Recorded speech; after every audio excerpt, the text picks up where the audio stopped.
Hi, welcome to the DYKB Kids Healthy Yum Yum Eating Program. My name is Dominique Stewart. I am the Vice President of the D.Y.K.B Nonprofit Organization, as well as the creator and designer of the Kids Healthy Yum Yum Eating. I am really excited today. Today is our first episode in our discussion room. Today's topic is influences on development of children's eating behavior. And today we have a special guest. Let's all give a warm welcome to Ayurveda Pathak. Hello, my name is Ayurveda Pathak. I am 21 years old, so I joined D.Y.K.B in the beginning of this year. So some of my background experience is that I majored in psychology and creative writing during my undergraduate experience. I am now going on to my master's degree in New York City, which is very exciting. I'm currently a creative writer for DYKB Kids Healthy Eating Program. So if you see any blog posts on Facebook or on the website, that's from me. I wrote those. And I had a lot of fun doing the research for it. I learned a lot during my time here, and I'm excited to see DYKB in the future. Thank you so much for sharing. And we enjoy all your blogs. They're awesome. Thank you. So let's get into our discussion. So the first question, what is the influence of development of children's eating behavior? Yeah, so based on the research I've been finding, like these past few weeks, it really does take a village to raise a child, I found. So there's to recap everything, I feel like there's three main sources of information and influence in a child's life. The first, of course, is the parents and caregivers. They're the ones who directly teach kids, kids healthy eating behaviors and give them the food they typically eat on a day-to-day basis. So they directly teach those lessons, which is pretty cool. And of course, they indirectly influence kids by like their own personal habits. So kids learn a lot by observation and things like that. So if you're eating like the way you eat, the habits you have, they learn a lot from that too. A second huge influence that I've been noticing that influence the development of the kids' eating behaviors are, of course, media. So things like cartoon commercials or shows that they watch really influence the way they approach eating. Like what foods they might prefer, like sugary drinks versus like more veggies and things like that. That has a big influence. And I guess the third big one I would say would be schools. So of course, kids spend a lot of time during schools, especially as they start growing up.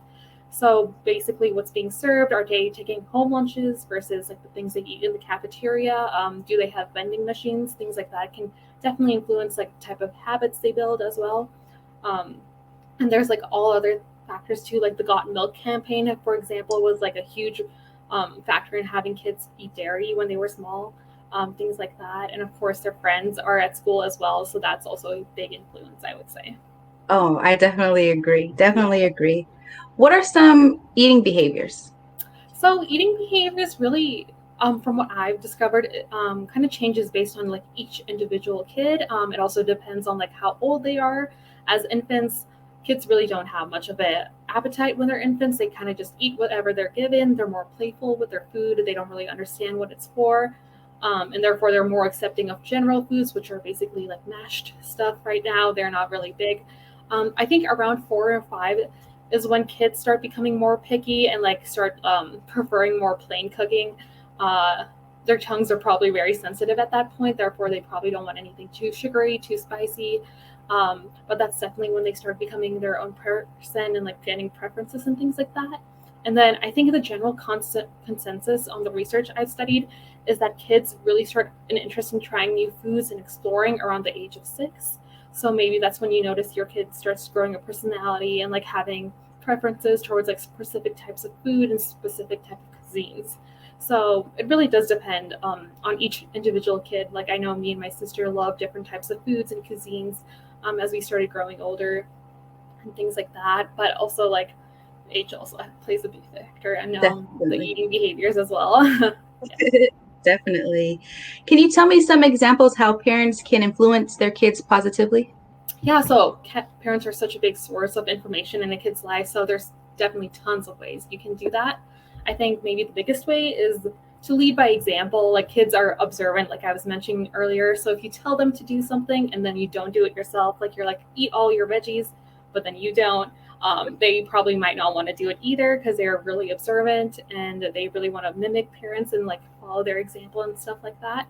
Other rules of thumbs are, of course, encourage your children to eat lots of fruits and veggies. Those are super beneficial in a child's life and will help them become stronger and healthier both mentally and physically. Um, Things like sugary drinks and like desserts, you should save for like special occasions. Giving them on a regular basis may not make them feel as special and make them feel more regular, so they might be continuing that habit as they grow up. So if you save them more as a special treat or like after they've done something, that would be like a good habit to enforce in the future. I think also encouraging experimentation. Kids should always be like allowed to try new foods or explore new like recipes and things like that. That would be super helpful. It also creates like a good collaboration with their parents, making a healthy relationship for the future, which is also always nice. Um, and then one common theme I saw when I was doing research is that positive reinforcement is much better than forbidding foods. So if you tell kids like not to eat a specific thing, it might make it seem more enticing to them. So that's not good. But if you tell them like, yeah, like good job eating your spinach today, or good job eating like everything on your plate today, that might be like super helpful and make them want to do it in the future. But forbidding kind of has the opposite effect, I've noticed. Definitely. I agree.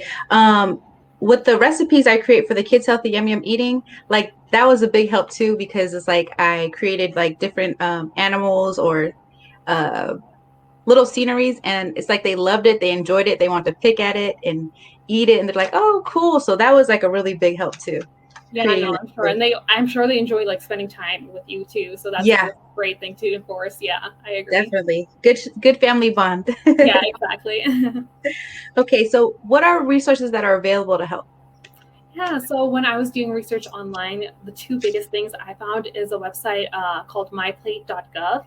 This is a website designed by the U.S. Department of Agriculture, and it's specifically designed for like helping you and your kids like eat healthier. It has like personalized quizzes, for example, like that people can use to find out what goals and like nutritional like diets they can use to find based on them.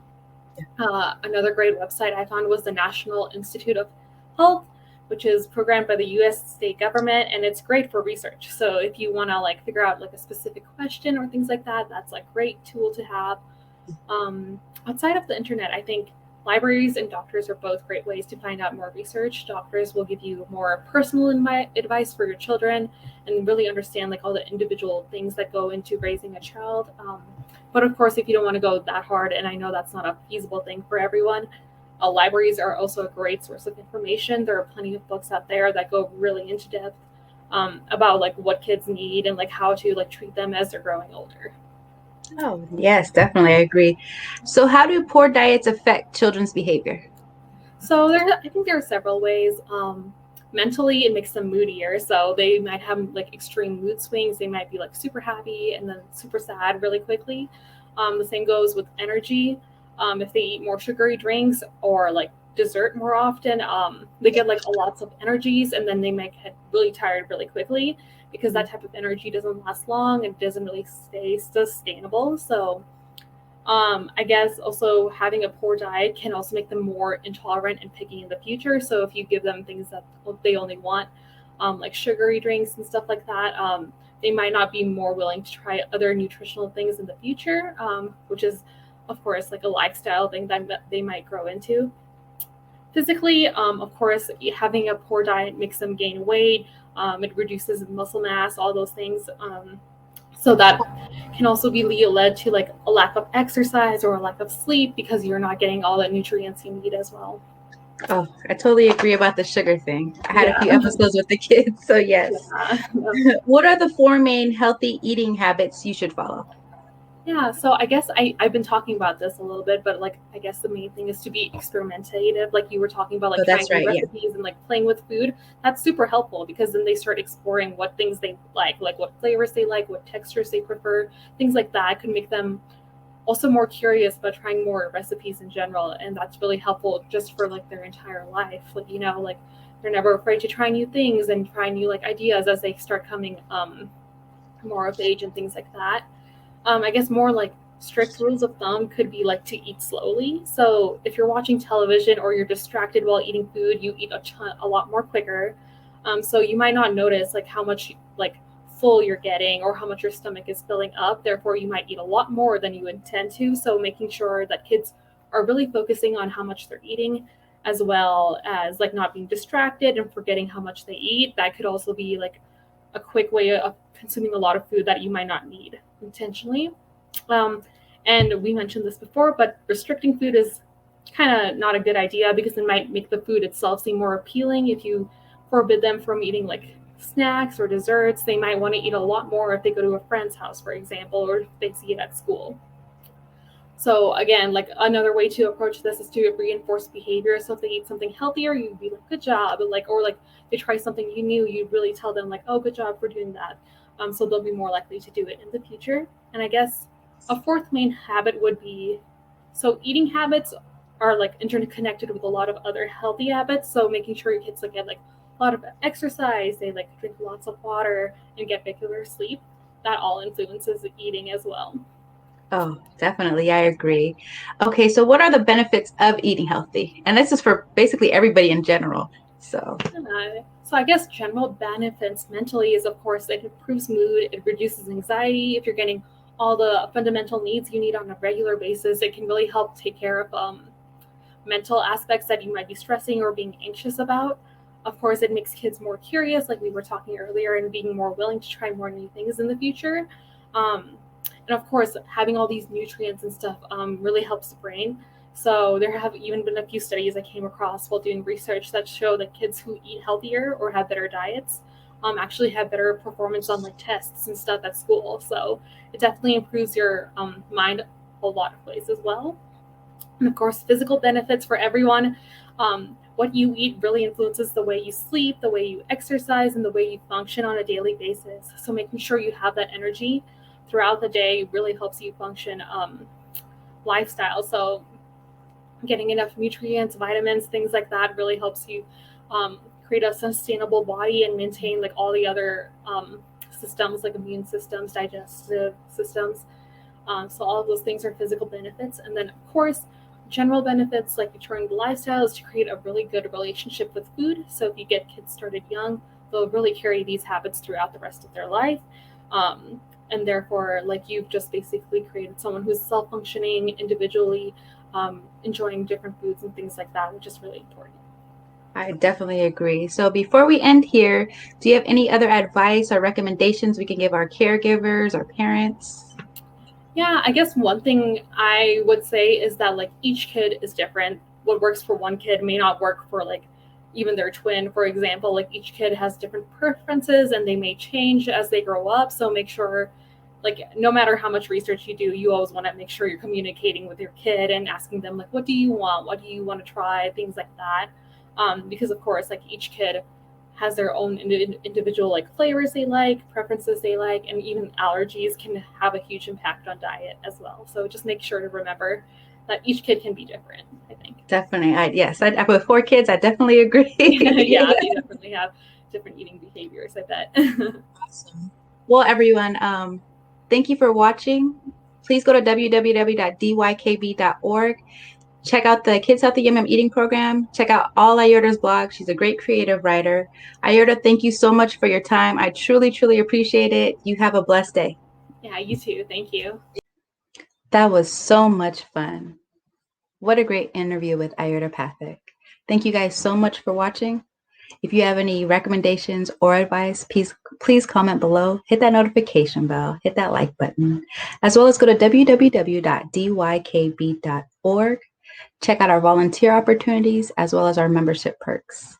We have youth programs. We have the reading program, youth debate program, and the Kids Healthy Yum Yum Eating program. Again, the website is www.dykb.org. Please make sure you donate. Check out our mission and our vision. I hope you all have a blessed day. We'll see you on the next discussion room. Bye-bye.